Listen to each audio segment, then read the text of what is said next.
देखिए, अवतार काल में त्रेता हो द्वापर हो, हाँ, उसमें सजीव शरीर रूप से परमात्मा इस धराधाम पर अवतरित होते हैं। अभी कलयुग में कब होंगे वो बहुत बाद का समय है। फिलहाल तो कोई संभावना दिख नहीं रही है कि एक आध महीने में, एक आध साल में भगवान अवतार ले लें। तो अभी इस काल में हम सब भगवान के नाम का सुमिरन करें, उनकी लीला का श्रवण करें। शरीर तो नहीं, लेकिन अपने स्वरूप के सहित, हाँ, हम सबके हृदय में उनका अनुभव हमें अवश्य होगा।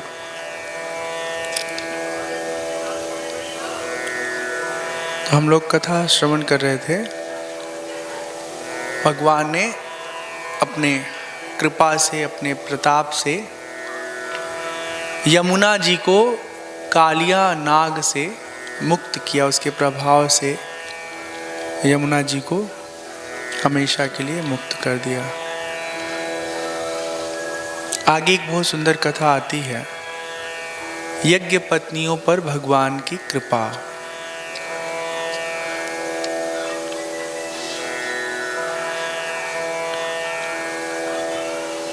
एक दिन गौचारण के लिए अपने समस्त सखा ग्वाल बालों के साथ भगवान श्री कृष्ण वन जाते हैं।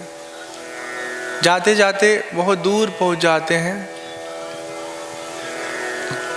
सब लोग घर से पेट पूजा करके गए होते हैं, कुछ ले के भी गए होते हैं, लेकिन हरि कृपा दैव योग से जोर की भूख लगती है, खूब जोर की। हाँ, सब ग्वाल बाल कहते हैं कन्हैया कुछ व्यवस्था करिए, भूख लग रही है, हाँ कुछ खाने को चाहिए।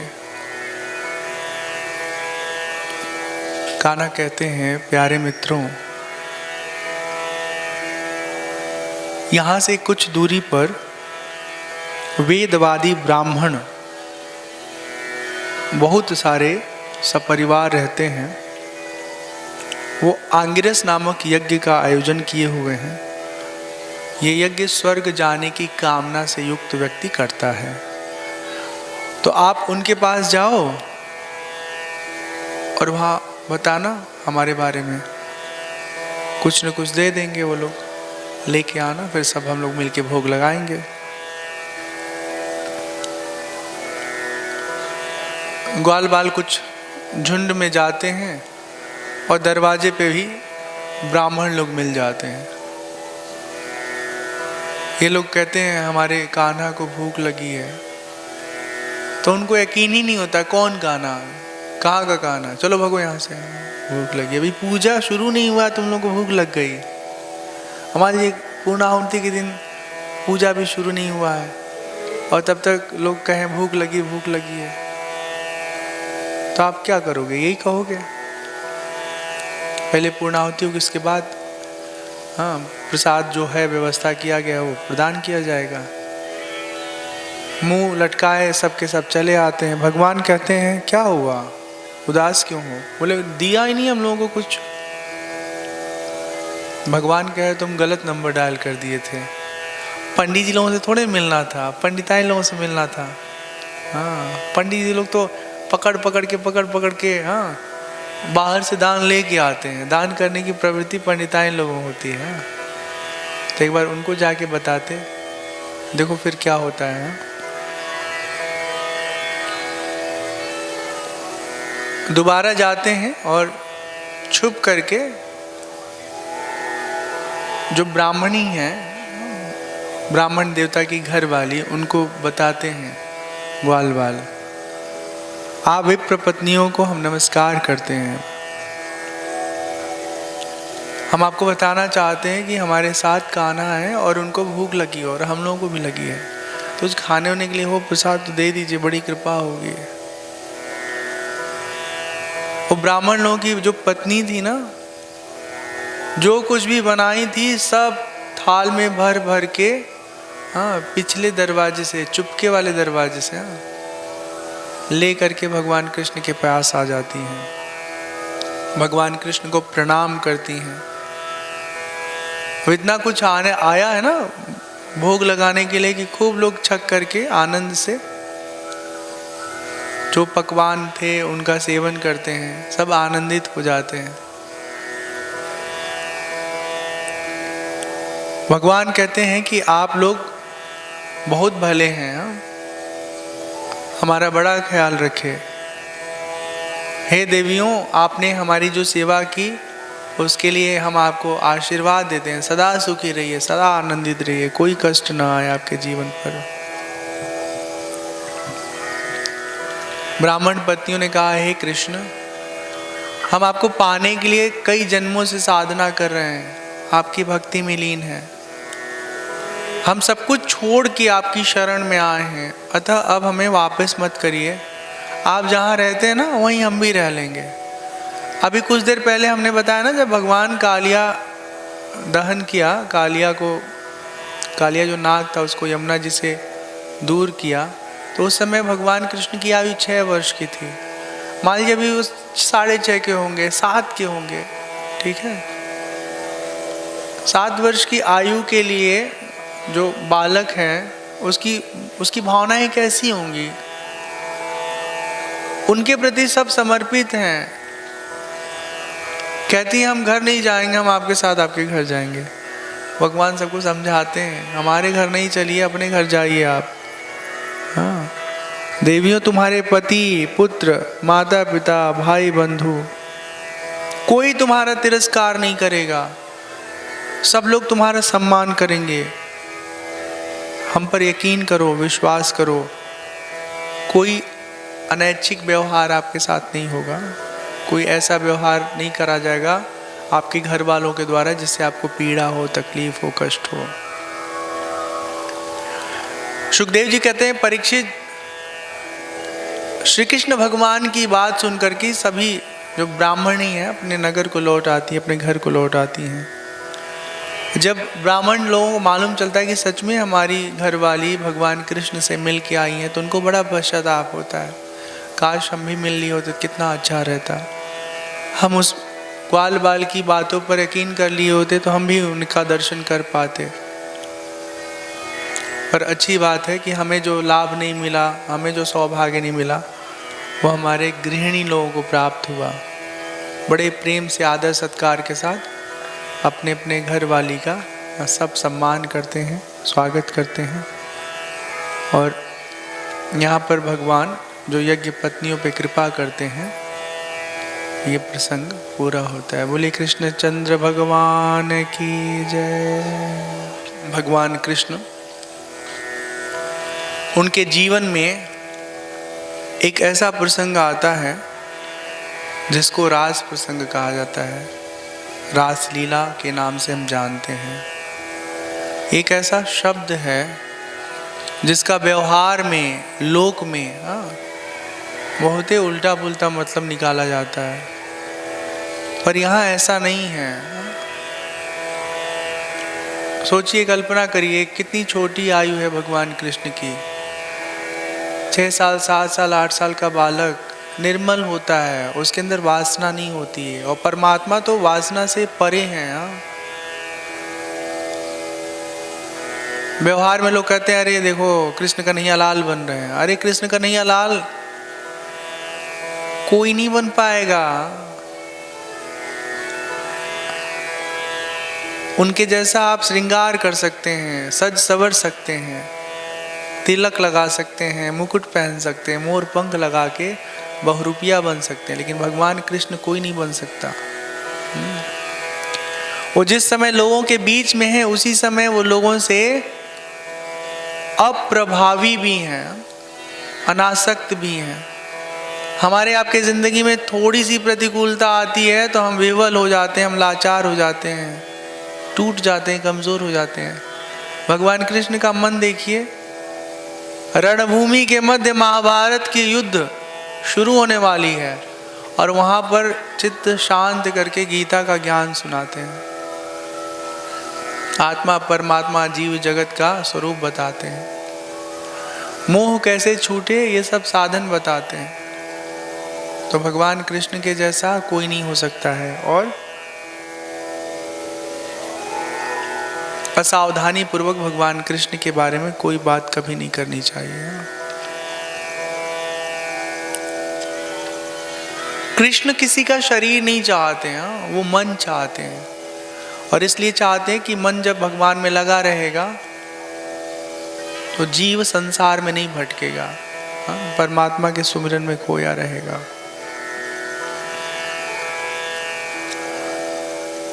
भगवान कृष्ण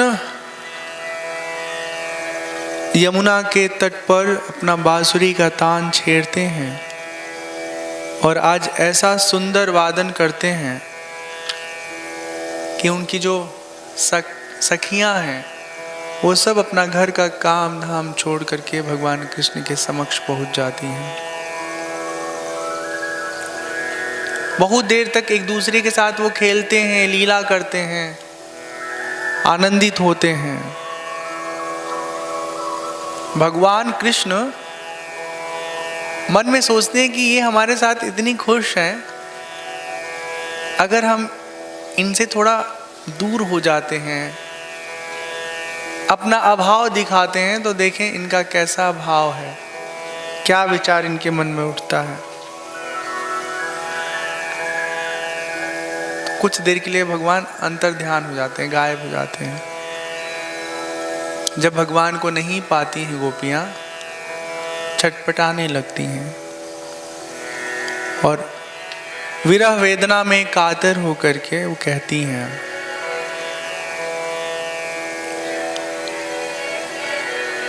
जयति तेऽधिकं जन्मना व्रजः श्रयत इंदिरा शाश्वतत्र हि दैतदृश्यतां दीक्षु तावकाः त्वयि धृतासवस्त्वां विचिन्वते न खलु गोपिका नन्दनो भवान् अखिल देहिनामन्तरात्मदृक्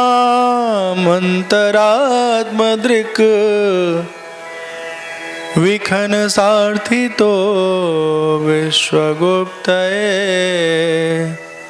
सख उदेयिवान् सात्वतां कुले। राम राम राम बोलो राम राम राम, श्याम श्याम श्याम बोलो श्याम श्याम श्याम।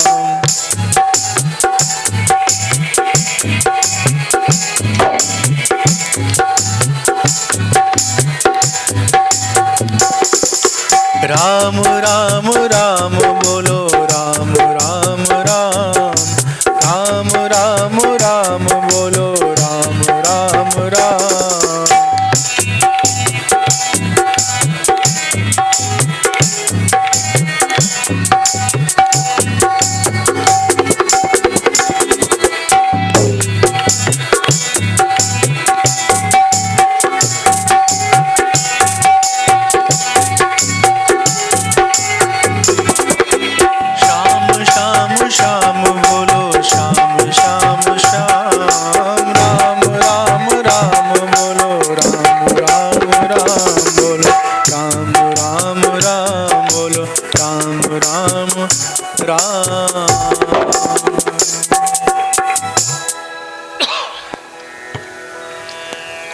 गोपियाँ कहती हैं, हे प्यारे, तुम्हारे जन्म के कारण बैकुंठ आदि लोकों में भी ब्रज की महिमा बहुत बढ़ गई।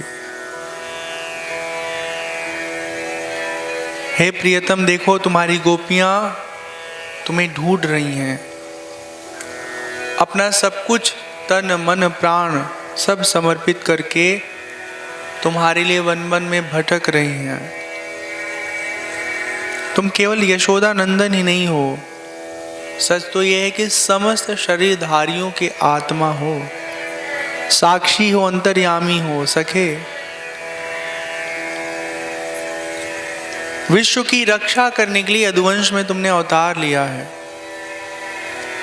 जहाँ भी हो शीघ्र हमारे बीच उपस्थित हो जाओ।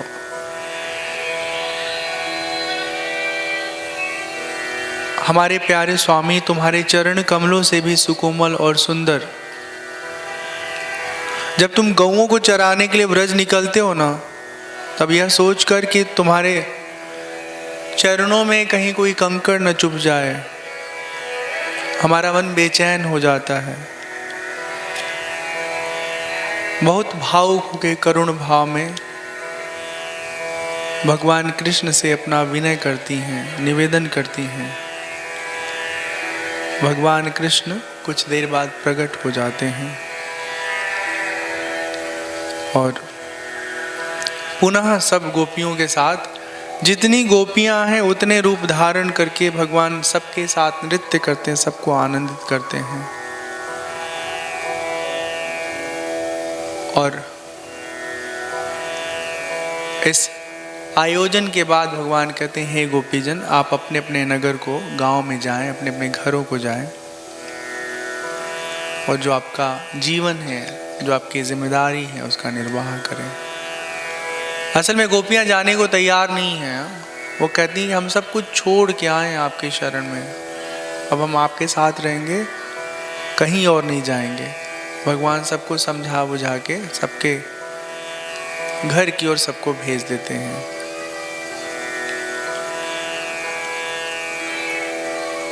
उधर मथुरा में जो कंस है, उसको ये भान हो गया था कि कृष्ण अब धीरे धीरे समझदार हो रहे हैं, लेकिन वो प्रत्यक्ष रूप से अपनी दुश्मनी नहीं दिखाता है। वो अपने राज्य के अपने विशेष विश्वास पात्र अक्रूर जी को कहता है कि आप जाइए और कृष्ण बलराम को लेकर के आइए। अक्रूर जी मथुरा से चलते हैं गोकुल आकर के और भगवान कृष्ण को समाचार देते हैं कि अब आपको मथुरा चलना है। परमात्मा सब जानते हैं, उनको मालूम है कि अब मथुरा जाना मेरा आवश्यक भी है, क्योंकि कंस को उसके अत्याचार के लिए दंड देना है, अपने माता पिता को कारागार से मुक्त करना है। अविलंब भगवान कृष्ण कन्हैयालाल बलराम जी तैयारी कर लेते हैं मथुरा आने की। जैसे ही ये खबर ग्वाल बालों को मिलता है, सब के सब दुखी हो जाते हैं। भगवान कृष्ण के पास आकर के कहते हैं कि जाइए मत, हमको छोड़ के बिल्कुल नहीं जाइए। भगवान कृष्ण कहते हैं हमको जाना तो पड़ेगा, और रथ पर सवार होकर के मथुरा के लिए प्रस्थान कर लेते हैं।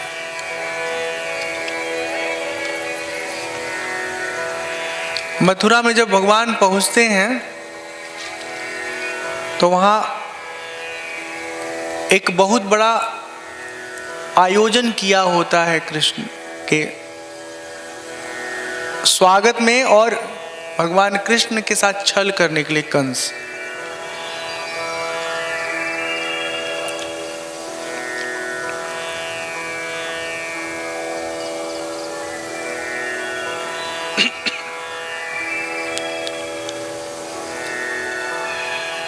भगवान श्री कृष्ण के चाचा लगते हैं अक्रूर जी।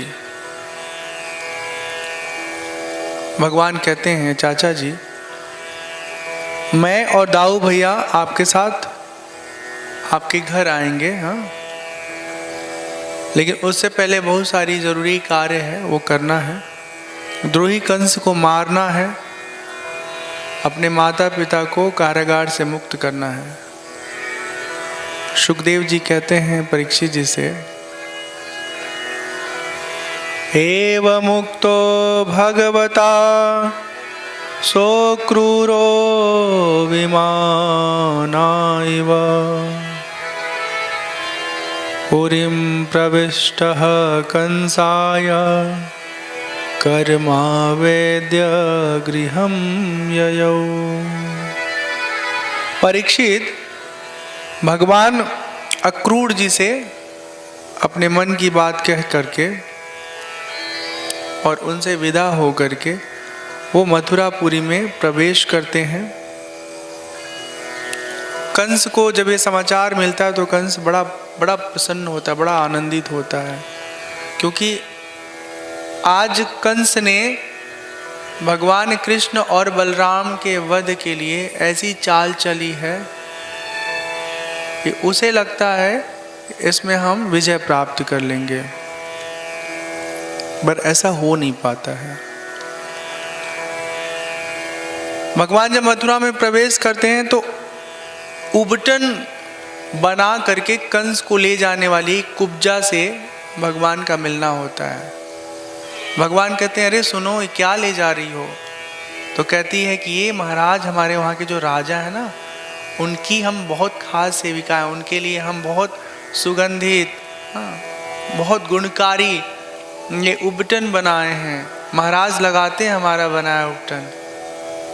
तो भगवान कृष्ण कहते हैं, उनको तो रोज लगाती हो, आज हमको दे दो, हम लगा लेते हैं। तो कहते मुंह नहीं देखते अपना, ये महाराज का उबटन है। तो उसका कुबड़ था, एक घूसा मारते भगवान, नाराज होके नहीं, कृपा स्वरूप मारते हैं, और उसका कुबड़ ठीक हो जाता है और तो खुश हो जाती है, कहती है आपकी बड़ी कृपा, कंस तो रोज लगाता है, आज आपकी सेवा में उपटन हाजिर है, प्रस्तुत है। भगवान वहीं अपना मुंह पे ऐसे पोत पात लेते हैं, थोड़ी देर बाद सूख जाता है तो उसको उठा देते हैं, हटा देते हैं। फिर थोड़ी देर आगे पहुंचते हैं तो एक धोबी का दुकान है, उसके पास जा करके कहते हैं तुम्हारे पास इतने सुंदर सुंदर वस्त्र हैं, 2 वस्त्र हमको दे दो। वो भी मना करता है, लेकिन भगवान उससे ले लेते हैं और फिर जा करके उसको काट पीट करके अपने नाप का और बलराम जी के नाप का सिलवा लेते हैं, पहन करके उस आयोजन में जाते हैं जहां पर बड़ा उत्सव आयोजित किया गया है। भगवान प्रवेश करते हैं। सुखदेव जी कहते हैं, अथ कृष्णश्च रामश्च कृत शौचौ परन्तप मल्लदुन्दुभिः निर्घोषं श्रुत्वा द्रष्टुम् उपेयतुः। काम क्रोधादि शत्रुओं को पराजित करने वाले परमात्मा कृष्ण, परीक्षित, अब श्री कृष्ण बलराम भी स्नान आदि से निवृत्त होकर के उस दंगल के रणभूमि में जाते हैं। खूब नगाड़े की गर्जना हो रही है, ढेर सारे लोग दंगल देखने के लिए उपस्थित हैं। भगवान श्री कृष्ण रंगभूमि के दरवाजे पर पहुंचकर देखते हैं, वहां महावत की प्रेरणा से जो हाथी को चलाते हैं, ड्राइव करते हैं, उनको मार्गदर्शन देते हैं, संचालन करते हैं ना, महावत कहते हैं उनको। तो महावत की प्रेरणा से कुबलिया पीड़ नाम का हाथी खड़ा है। भगवान कृष्ण ने अपनी कमर खूब अच्छे से कस लिया और इतने देर में महावत ने हाथी को ललकार दिया। वो हाथी को इतना उन्मत्त बना दिया गया था कि जिसको सामने पाए फिर उसकी तो खैर नहीं, ऐसी स्थिति थी। भगवान कृष्ण कहते हैं, ओ महावत, हम दोनों को रास्ता दो भाई, हमारे मार्ग से हट जाओ। अरे सुनता नहीं, देर मत करो। पर महावत तो कंस का आदमी था ना,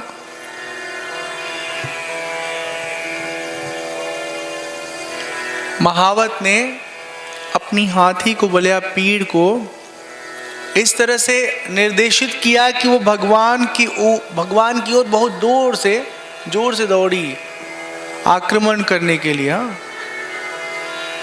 कृष्ण कन्हैया लाल को सूंड में उसने लपेट लिया, परंतु भगवान अपने कला कौशल से सूंड से सरक करके नीचे आ गए। कुबलिया पीड़ को बहुत क्रोध आया, जो हाथी थी बहुत नाराज हुई, बहुत गुस्से में आ गई। हाँ, उसने भगवान को सूंड से टटोल करके और फिर पकड़ लिया।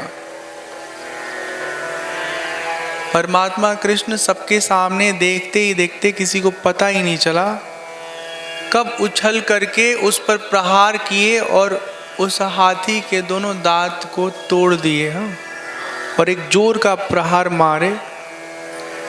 सबके सामने ही रंगभूमि में वो हाथी अपने प्राणों को त्याग दिए।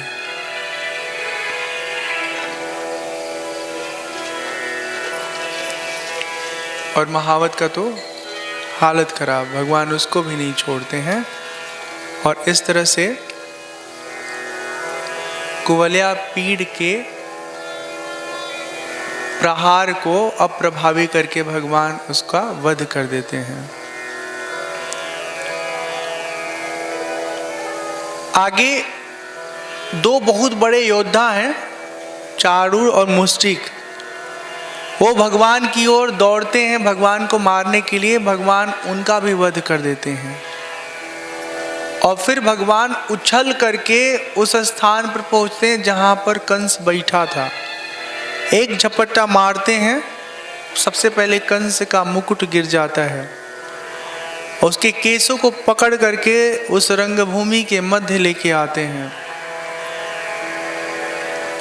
सारे विश्व के आश्रय भगवान कृष्ण उसके ऊपर स्वयं इतनी जोर से कूदते हैं कि कूदते ही कंस की मृत्यु हो जाती है। बोले कृष्ण कन्हैया लाल की, कृष्ण कन्हैया लाल की जय। सबके देखते देखते भगवान कृष्ण कंस की लाश को धरती पर उसी प्रकार घसीटते हैं जैसे सिंह हाथी को घसीटते हैं। सब लोग चारों तरफ कृष्ण जी के बल पराक्रम की जय जयकार करने लगते हैं। सुखदेव जी कहते हैं, परीक्षित, विश्वात्मा श्री हरि अपनी लीला से सबको आनंदित करते हैं, मोह के बंधन से सबको आजाद करते हैं। देवकी नंदन भगवान श्री कृष्ण अपने माता पिता के पास जाते हैं, उनको कारागार से मुक्त करते हैं, उनको सांत्वना देते हैं कि अब चिंता नहीं करिए, अब आपका बच्चा बड़ा हो गया। उग्रसेन यदुवंशियों का राजा बनते हैं। भगवान कृष्ण अपने नाना उग्रसेन को राजा बनाते हैं और फिर मथुरा का राज्य कार्य बहुत अच्छे से संचालित होता है।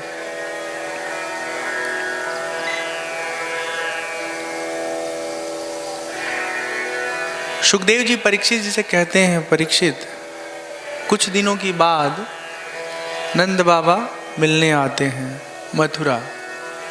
जब उनको पता चलता है कि कंस का वध हो गया और अब मथुरा स्वतंत्र हो गया, वसुदेव देवकी जी आज़ाद हो गए, कारागार से मुक्त हो गए, तो उनसे मिलने आते हैं। तो बहुत दिनों बाद कृष्ण भगवान बलराम जी नंद बाबा के पास जाते हैं, उनको गले लगाते हैं और यशोदा मैया का हाल चाल पूछते हैं।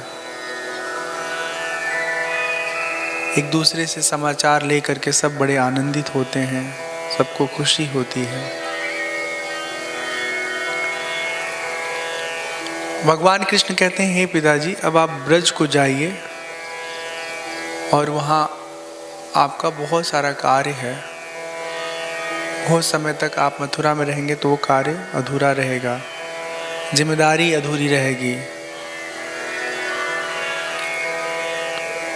नंद बाबा कहते हैं, तुम कब आओगे? तो भगवान कृष्ण कहते हैं, हम भी आएंगे, पर अभी नहीं, अभी बहुत सारा काम है, उसको पूरा करना है। जब वसुदेव देवकी जी कारागार से मुक्त हो जाते हैं, कंस का वध हो जाता है, तब भगवान श्री कृष्ण बलराम जी को देवकी वसुदेव गुरुकुल भेजते हैं। सांदीपनी ऋषि के आश्रम में दोनों जने जाकर पढ़ते हैं। वहीं भगवान कृष्ण के सहपाठी हैं सुदामा जी, ब्राह्मण हैं, बहुत उत्तम कोटि के ब्राह्मण हैं, उनसे मित्रता होती है। आगे की कथा प्रसंगों में भगवान कृष्ण और सुदामा जी के मिलने की कथा भी सुनेंगे हम लोग। अपने गुरु की सेवा करते हुए बहुत तपस्या के साथ भगवान कृष्ण समस्त विद्याओं को जानते हैं, पढ़ते हैं, सीखते हैं। हालांकि सच ये है कि भगवान स्वयं ज्ञान स्वरूप हैं, उनको कुछ पढ़ने जानने समझने की जरूरत नहीं है, लेकिन मनुष्य रूप में है ना, तो इसलिए वो हम सबको संदेश देते हैं कि जीवन में गुरु का आश्रय लेकर के अपने भीतर के अज्ञान को जो दूर करेगा वही जीवन में सुखी रहेगा, वही आनंद का अनुभव करेगा। अध्ययन करके अपने नगर जब वापस आ जाते हैं तो एक दिन कहते हैं उद्धव जी से, हे उद्धव, हम तो जा नहीं पा रहे हैं गोकुल, आप गोकुल जाइए और पता करिए कि कैसे हैं हमारे मित्र, हमारे सखा, ग्वाल बाल गोपीजन, उनका समाचार लेके आइए। उद्धव जी भगवान कृष्ण के अनन्य मित्र हैं, बहुत बहुत आपस में प्रेम है। भगवान कृष्ण की तरह ही सज सवर के उद्धव जी रहते हैं। जो कपड़े भगवान कृष्ण के थोड़े से फेड हो जाते हैं, थोड़ा कलर उतर जाता है, उद्धव जी उसे मांग लेते हैं और उन्हीं कपड़ों में अलंकृत होकर के उद्धव जी हमेशा अपने आप को रखते हैं। भगवान कृष्ण कहते हैं, ब्रज जाइए, हमारे माता पिता नंद बाबा यशोदा मैया से मिलिए, उनका समाचार जानिए, उनके जीवन का हाल हमको जानना है। वहाँ हमारी सखियाँ हैं, सखा हैं, गोप गोपीजन हैं, निरंतर उनका मन हम में लगा रहता है, उनका भी हालचाल हमको जानना है। असल में भगवान उद्धव जी के जरिए ज्ञान देना चाहते हैं गोपी जन को, ग्वाल बाल जन को, और इसी उद्देश्य से उद्धव जी को गोकुल भेजते हैं परमात्मा। उद्धव जी जब गोकुल पहुंचते हैं तो दूर से ऐसा लगता है कि एकदम भगवान कृष्ण हैं। सब लोग बड़े बड़े बड़े आनंदित होते हैं, बड़े उत्सुक होते हैं, खुश होकर के निकट आते हैं। तब समझ में आता है ये तो कृष्ण नहीं है, कृष्ण जैसे कोई और है। जब उद्धव जी अपना परिचय देते हैं तो सब लोग उनका आदर सत्कार करते हैं।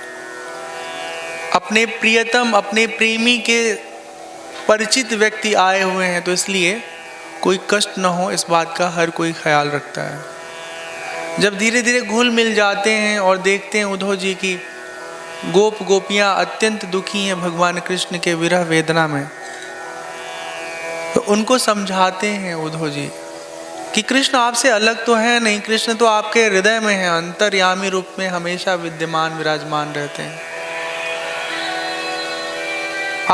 आप अपने भीतर के कृष्ण को जानने समझने की कोशिश करिए। गोपियाँ कहती हैं, देखिए ये जो ज्ञान दे रहे हैं ना, ब्रह्म ज्ञान, ये हमको नहीं चाहिए। हमारा एक मन था, वो मन हमेशा कृष्ण में लगा रहता है। आपके ज्ञान के लिए हमारे मन में कोई स्थान नहीं है। बड़ा सुंदर भाव है, श्रवण करेंगे हम सब। श्याम तन श्याम मन, श्याम ही हमारो धन, आठों जाम ऊधो हमें श्याम ही सो काम है। श्याम ही श्याम जिए, श्याम बिना नाही जिए, आंधे की सिला करी आधार श्याम नाम है। श्याम गति श्याम मति, श्याम ही है प्राणपति। श्याम सुख धाम सो, भलाई आठों जाम है।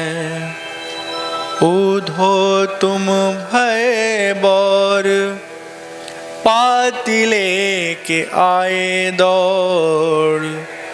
योग कहाँ राखे यहाँ रोम रोम श्याम है। योग कहाँ राखे यहाँ रोम रोम श्याम है। गोपियाँ कहती हैं हमारी हाल ऐसी है कि हम मरकर भी उन्हें भूल नहीं सकते। हम सबका चित्त चुरा लिया है कान्हा ने। हमारा मन हमारे वश में नहीं है। हम उन्हें भूलें तो कैसे भूलें, नहीं भूल पाते। ब्रज गोपियों के एकमात्र सच्चे स्वामी श्याम सुंदर कृष्ण ही हैं। सारा गोकुल ग्वाल बाल आपसे इतना प्रेम करते हैं। जब से आप यहाँ से गए हैं तब से हम सब आपके वियोग में हमेशा खोए रहते हैं। सुखदेव जी परीक्षित जी से कहते हैं, परीक्षित भगवान कृष्ण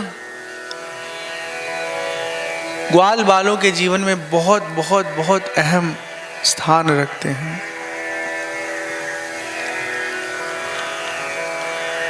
गोपियां अपने मन की सारी व्यथा कहती हैं। उद्धव जी पहली बार अनुभव करते हैं कि जीवन में सचमुच कोई किसी से प्रेम करता है। बहुत बहुत दिनों तक गोपियों के साथ ग्वाल बालों के साथ उद्धव जी रहते हैं। वो देखते हैं आपस में ही कोई कृष्ण बन जाता है, कोई राधा बन जाती है। एक दूसरे के साथ खेल खेलते हैं, खेलते खेलते कभी हंसने लगते हैं, कभी रोने लगते हैं। और सब एकदम असली का असली। उद्धव जी गोपियों को नमस्कार करते हुए कहते हैं, इस पृथ्वी पर केवल आप लोगों के कारण प्रेम स्वरूप लेकर के, मूर्त रूप लेकर के, दिखने वाला स्वरूप लेकर के अभिव्यक्त हो उठा, दिखाई देने लगा। भगवान की कथा, उनके गुण लीला का जिसे स्वाद लग जाए वो हर पल उनमें खोया रहता है। ये सच बात है।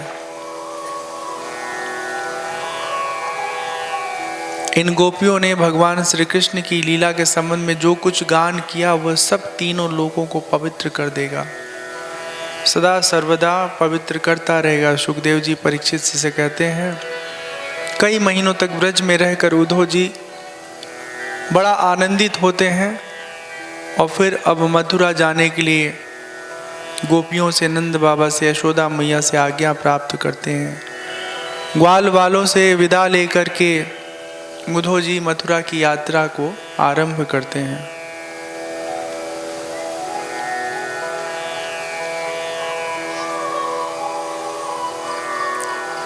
नंद बाबा आदि सब बड़े प्रेम से आंखों में आंसू भर के उद्धव जी से कहते हैं, उद्धव जी अब यही हम चाहते हैं कि हमारे मन की एक एक वृत्तियां, एक एक संकल्प श्री कृष्ण के चरणों कमल के आश्रित हो जाएं। हर पल हमारा ध्यान कृष्ण में लगा रहे। उनसे हमारा हर हाल बताइएगा जरूर।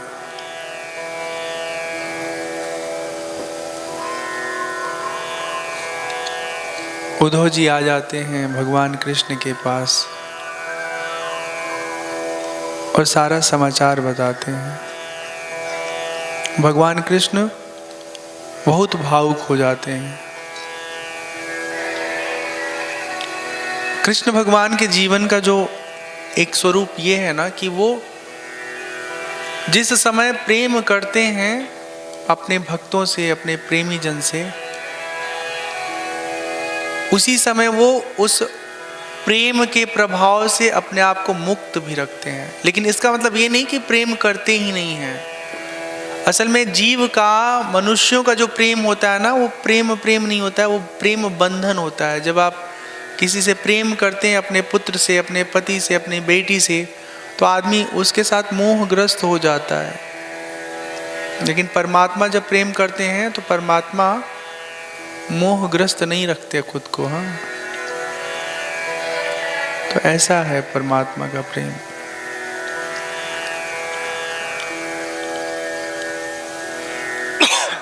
अब दशम स्कंद की कथा यहाँ से शुरू होती है, भगवान के विवाह की कथा।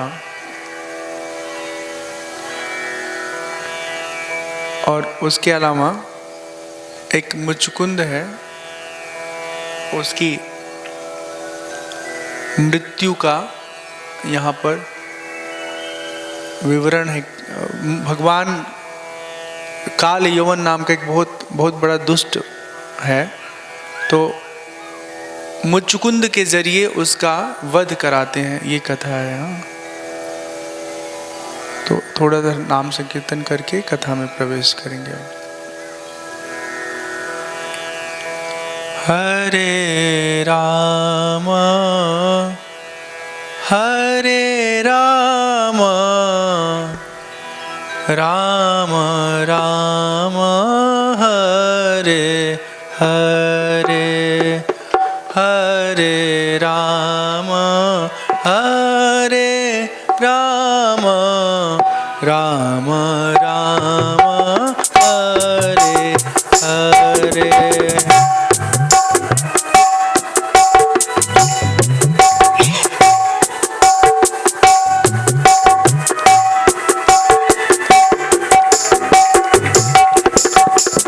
हरे कृष्णा कृष्णा कृष्णा हरे हरे।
श्री कृष्ण चंद्र भगवान की जय। काल यवन नाम का एक बड़ा दुष्ट राजा था। वो भगवान से, कृष्ण भगवान से युद्ध करता है, बार बार भगवान से लड़ता है। भगवान उसके वध की योजना बनाते हैं और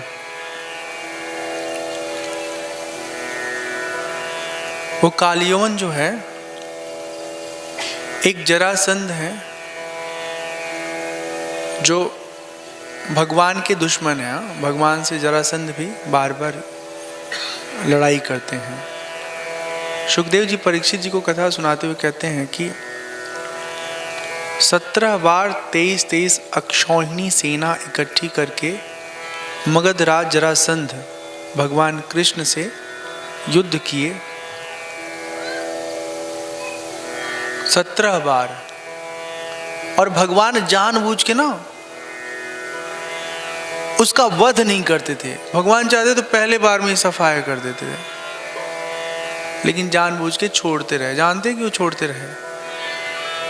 इसको छोड़ेंगे फिर ये दुष्टों की फौज तैयार करेगा, अलग अलग जगह से इकट्ठा करेगा, फिर लेके आएगा, फिर उसका वध करेंगे।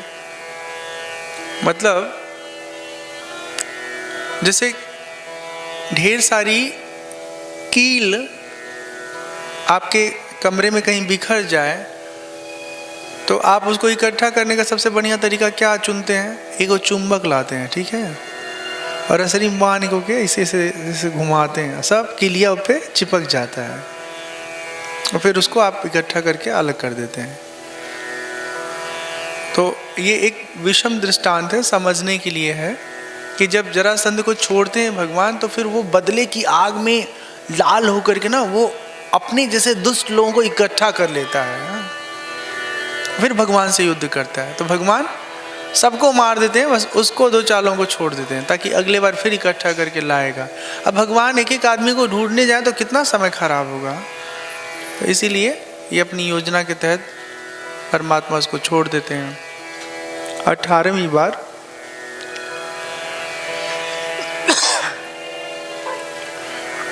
काल यवन और जरासंध दोनों मिलके भगवान कृष्ण के और बलराम जी के साथ युद्ध करते हैं।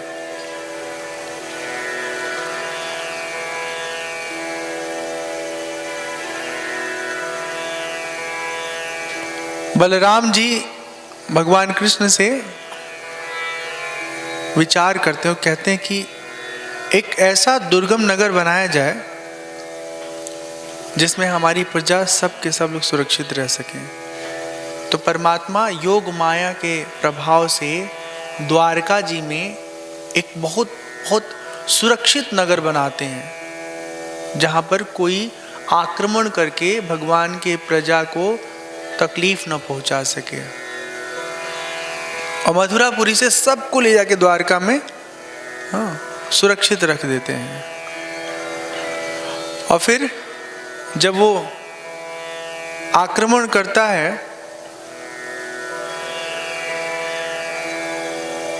तो काल यवन का तो वध भगवान कृष्ण की योजना में होता है और जरासंध का वध रणभूमि में हो जाता है। जब भगवान को मारने के लिए वो पीछा करता है ना काल यवन, तो भगवान भागना शुरू कर देते हैं और यहीं से भगवान का एक नाम पड़ा रणछोर भगवान, जो रण को छोड़ के भाग चले। इसमें भी एक बहुत बढ़िया सीख है, हर समय लड़ना भिड़ना जरूरी नहीं है, कभी कभी मैदान से भागना समझदारी होती है। तो भगवान कृष्ण मैदान छोड़ के भागते हैं और भागते भागते उस जगह पहुंचते हैं जहां एक मुचकुंद नाम के योगी हैं, वो शयन कर रहे होते हैं। उनको वरदान मिला होता है कि जो कोई शयन करते समय उनके शयन काल में खलल डालेगा, वो नींद खुलते ही मुचकुंद के देखने मात्र से उसका नाश हो जाएगा, उसकी मृत्यु हो जाएगी। तो भगवान उसी गुफा में पहुंच जाते हैं और अपना पीताम्बरी मुचकुंद को उड़ा देते हैं। काल यवन जब जाता है तो बहुत हंसता है, कहता देखो कैसा आदमी डरपोक है, भागते भागते आया और इतना थक गया कि सो गया। एक जोर सा प्रहार करता है काल यवन और इतने में मुचकुंद जी जग जाते हैं, उनकी नींद टूट जाती है और उठ कर जैसे देखते हैं काल यवन जलकर भस्म हो जाता है। बोलिए श्री कृष्णचंद्र भगवान की जय। आगे भगवान श्री कृष्ण की जो जीवन संगिनी है रुक्मिणी जी, उनके विवाह का प्रसंग आता है। सुखदेव जी परीक्षित जी को कथा सुनाते हुए कहते हैं भीष्मक विदर्भ देश के अधिपति, उनके 5 पुत्र हैं और एक सुंदर कन्या है। सबसे बड़े पुत्र का नाम था रुक्मी और 4 छोटे पुत्र थे जिनके नाम थे क्रमशः रुक्मत, रुक्मबाहु, रुक्मेश, रुक्माली। तो इन चारों का कोई खास जिक्र नहीं आया, लेकिन रुक्मी का जिक्र बहुत विशेष ढंग से आया है। जो रुक्मिणी है, भीष्मक विदर्भ देश की जो राजा की बिटियां हैं, रुक्मिणी जब उन्होंने भगवान श्री कृष्ण के बारे में जाना, सुना, समझा, उनका वैभव, उनका ऐश्वर्य, उनका बल, उनका प्रताप, तो मन ही मन भगवान कृष्ण को अपना पति चुन ली वो। और उन्होंने निश्चय किया कि हमारे पति अगर कोई होंगे तो भगवान कृष्ण होंगे, नहीं तो मैं किसी के साथ विवाह नहीं करूंगी। अच्छा, रुक्मिणी के जो भाई हैं रुक्मी, वो शिशुपाल के मित्र हैं। तो रुक्मिणी जी के जो भाई हैं वो चाहते हैं कि हमारी बहन की शादी शिशुपाल के साथ हो जाए। उन्होंने तय भी कर दिया, फिक्स भी कर दिया। अब जब ये बात रुक्मिणी जी को पता चला तो बहुत दुखी हुई।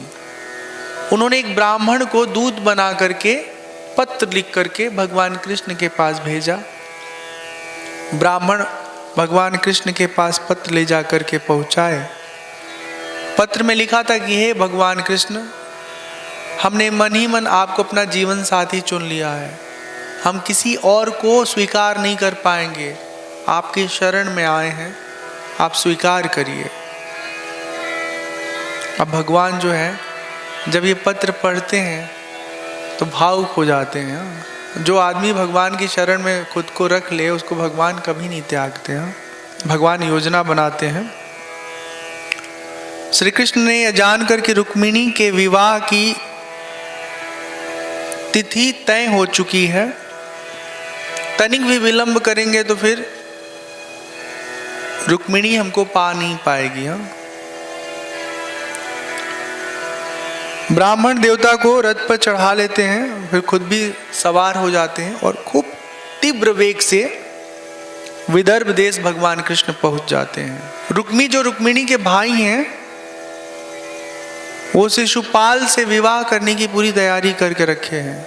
विवाह उत्सव चल रहा है, तैयारी चल रहा है, कुछ ही पलों में विवाह संपन्न हो जाएगा। इधर रुक्मिणी भगवान की प्रतीक्षा कर रही हैं और परेशान भी है कि अभी तक भगवान आए नहीं। सुखदेव जी कहते हैं, परीक्षित, रुक्मिणी इस उधेड़ बुन में पड़ी थी कि भगवान क्यों विलंब कर रहे हैं, आने में क्यों देरी हो रही है। तब तक परमात्मा पहुंच जाते हैं जहां पर रुक्मिणी है, उस स्थान में, और भगवान पीछे के दरवाजे से रुक्मिणी जी को लेकर के रथ पर सवार हो जाते हैं और रथ को हाँकते हुए, यहाँ पर वर्णन आया है कि जैसे सियारों का झुंड हो, उसके बीच से सिंह अपना अंश लेके जा रहा है। उस समय जरासंध अभिमानी बहुत सारे राजा जो हैं भगवान के प्रभाव से, भगवान के बल से हारे थे।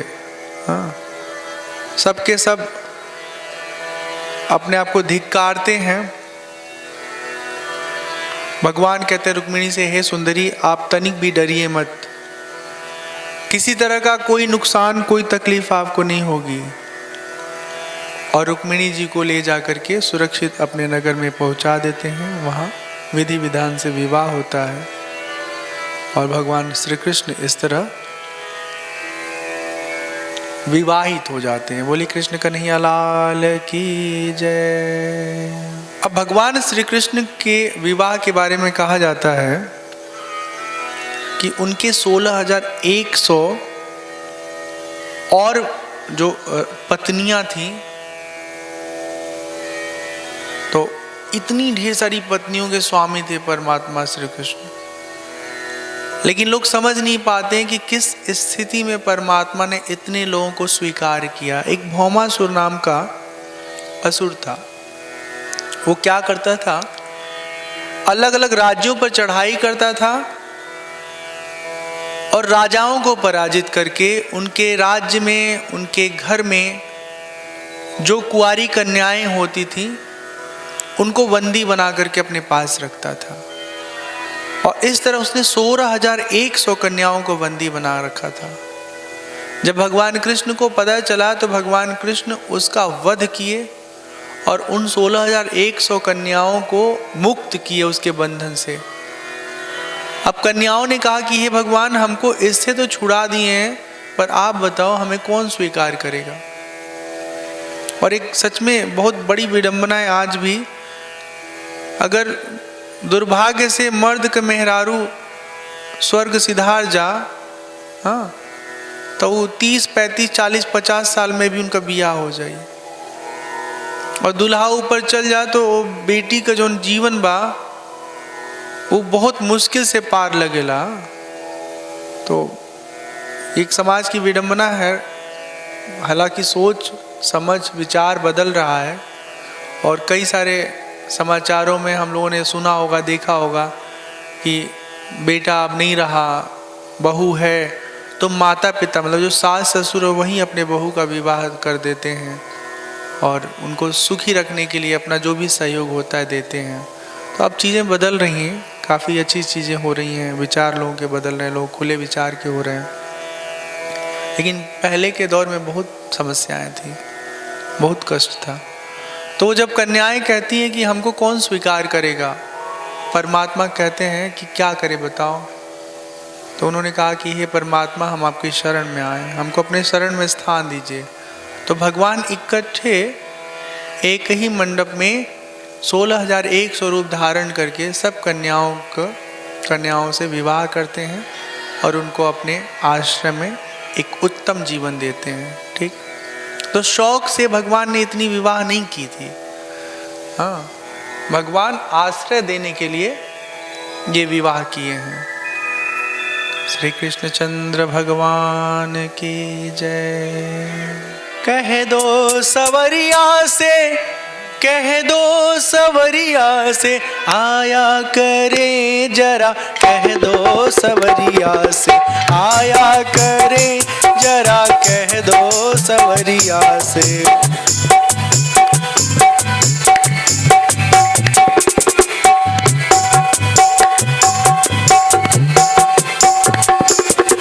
कह दो सवरिया से, कह दो सवरिया से, कह दो सवरिया से, कह दो सवरिया से आया करे जरा, कह दो सवरिया से आया करे जरा, कह दो सवरिया से।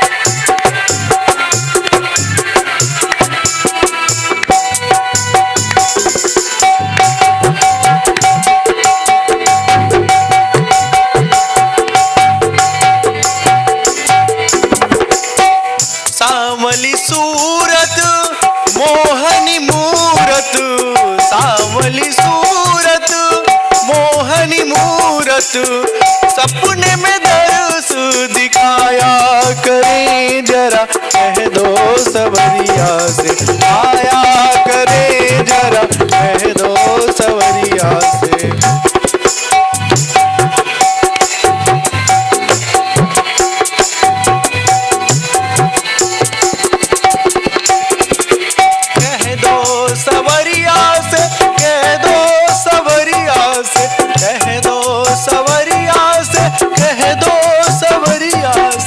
आया करे जरा, कह दो सवरिया से।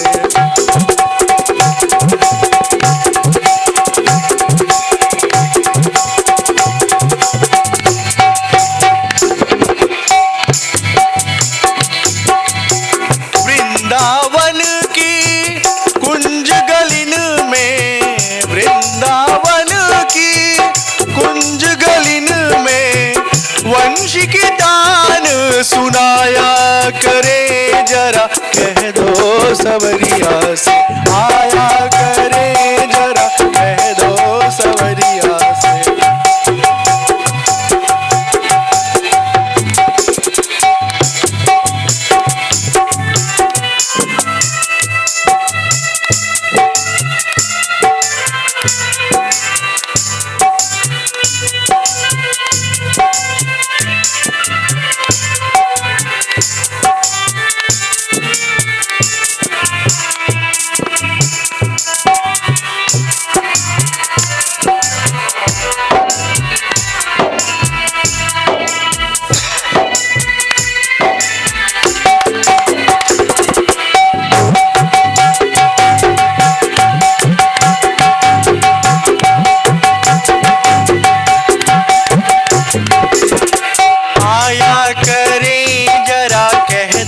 सवरिया से, आया करे जरा कह दो सवरिया से, आया करे जरा कह दो सवरिया से, आया करे जरा कह दो सवरिया से, आया करे जरा कह दो सवरिया से।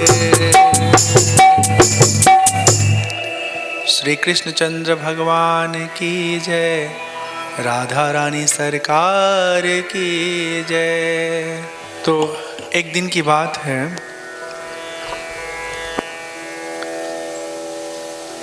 भगवान कृष्ण के नगर में सांब, प्रद्युम्न, चारुभानु, गद, यदुवंशी राजकुमार घूमने के लिए उपवन में निकले थे। अचानक उनमें से एक की नज़र कुएं में पड़ी और वहां देखा कि पर्वत के समान आकार का एक गिरगिट कुएं में गिरा पड़ा था। अब इतना बड़ा गिरगिट किसी ने पहले कभी नहीं देखा। सब लोग निकालने की कोशिश किए पर निकाल नहीं पाए।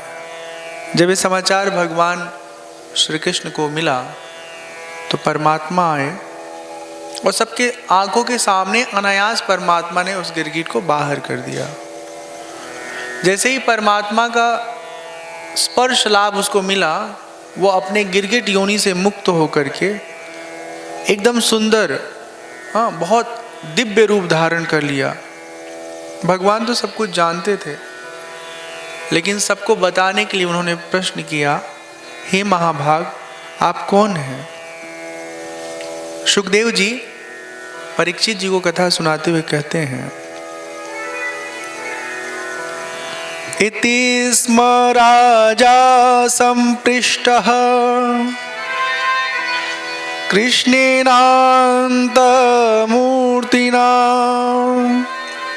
माधवं प्रणिपात्याह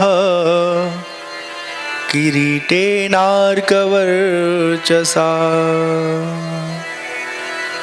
परीक्षित जब अनंत मूर्ति भगवान श्री कृष्ण ने उनसे पूछा आप कौन हैं, तब उन्होंने अपनी कथा सुनाना शुरू किया। उनका नाम था राजा नृग। वो कहते हैं, भगवान महाराजा इक्ष्वाकु का पुत्र हूं, मेरा नाम है राजा नृग। यदि पुण्य करने वालों का कभी चर्चा होगा तो उसमें हमारा नाम अग्रणी गिना जाएगा। बहुत दान किया मैंने, बड़ा धर्म किया, बस एक गलती के कारण हमको गिरगिट बनना पड़ा। याद रखिए, हम सब भूल जाते हैं, हम धड़ल्ले से कर्म उल्टे पुल्टे करते रहते हैं और हमको लगता है हम बच जाएंगे। एक भी कर्म अगर खराब है तो उसका फल भोगना ही पड़ता है, कोई बच नहीं पाता। राजा नृग कहते हैं, एक दिन हमने एक बड़ा अच्छा आयोजन किया था, बहुत सारी गऊ को बुलाया था, गौधन मंगाया था, और मेरा संकल्प था कि जो ब्राह्मण लोग यज्ञ में शामिल हुए उनको हम गौ दान करेंगे। दान करने के लिए जो गऊ हमने मंगा के रखा था, उस गऊ के बीच एक दूसरे की गऊ आकर शामिल हो गई। और जब हम दान करने लगे तो हमको तो मालूम नहीं था कि जिन गऊओं को हमने मंगाया है दान के निमित्त, उनमें ये एक ऐसी गऊ है जिन पर मेरा अधिकार नहीं है, और हमने उन गऊ को भी दान कर दिया। आप समझिए कि आप अपने जीवन में धन अर्जित करके उस धन को दान करिए या उस धन से कोई वस्तु खरीद के दान करिए, इसका तो आपको अधिकार है, हमको अधिकार है। लेकिन किसी दूसरे के वस्तु का दान हम करें, इस बात का अधिकार हमको नहीं है। तो बोलते हैं राजा नृग कि हमको पता नहीं चला, हम अनजाने में उस गऊ का भी दान कर दिए जिस गऊ के हम स्वामी नहीं थे, जिस पर हमारा अधिकार नहीं था। थोड़े देर बाद गऊ के जो मालिक है ना, वो आ गए और उन्होंने कहा ये गऊ तो हमारी है, फिर आपने इसको दान क्यों किया? राजा नृग उनसे कहे कि आप अगर ऐसा कह रहे हैं आपकी गऊ है तो ये हमसे गलती हो गई, इस गऊ के बदले में 1 लाख उत्तम गऊएं हम आपको देंगे। अब जो हो गया उसके लिए क्या कर सकते हैं, कुछ और चाहिए तो ही मांग लीजिए। और वो जिनकी गऊ थी वो बड़े स्वाभिमानी प्रकृति के, बोले हमको नहीं चाहिए, हमारी गऊ थी, हमारे गऊ का हमारा अधिकार है, आपने उसका दान क्यों किया? बदले में राजन हम कुछ नहीं लेंगे, यह कहकर गाय के जो स्वामी थे वो चले गए। अब समझिए ऐसी घटना है ये कि एक गऊ है, उस गऊ के जो स्वामी हैं वो आगे कह रहे हैं कि हमार गाय राजा साहब आपने क्यों दान किया? राजा कह रहे हैं हम दान कर दिए तो इसके बदले में आप गऊ ले लीजिए।